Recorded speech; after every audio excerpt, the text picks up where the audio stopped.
খারাপ ব্যবহার করে আর রুডলি কথা বলতে শুরু করে আর বলে তোমার জন্যই মানুষ আমার চরিত্র নিয়ে কথা বলছে, তুমি আমার থেকে দূরে থাকো। যা শুনে ইউজেন অনেক কষ্ট পেলেও সবিনের কথা তখন সে মেনে নেয়। ঠিক এরপর তাকে সায়ান ফোন করে এবং তাকে ডিনারের জন্য দাওয়াত দেয়, যার কারণে সবিনের কথা ভুলে ইউজন খুশি মনে সায়ানের কাছে চলে যায়। কিন্তু এখানে এসে সে বুঝতে পারে সায়ান তাকে একটা দামি রেস্টুরেন্টে খাওয়াতে যাচ্ছিল তার ঘড়ির টাকার বিনিময় হিসেবে। যা বুঝতে পেরে ইউজন তখন আরো বেশি কষ্ট পায় আর এভাবে সে একদিনই সে তার দুই পছন্দের মানুষের থেকে অনেক কষ্ট পেয়ে ফেলে।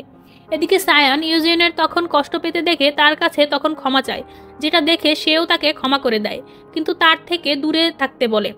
ঠিক অন্যদিকে সবিন তার আচরণের জন্য ইউজনকে সরি বলতে যাচ্ছিল, কিন্তু আমরা তো সবাই জানি ইউজন নর্মাল একটা কথা বলার আগেও কোটিবার ভেবে বলে। তাই সে ইউজনকে কোনো কথা না বলেই তখন সে একটা ফুল দিয়ে সেখান থেকে চলে যায়, যেটা দেখে ইউজন এরপর মোবাইলে সার্চ করে দেখে যে এই ফুলটা আসলে সে তার ভালোবাসাকে কনফেস করেছে।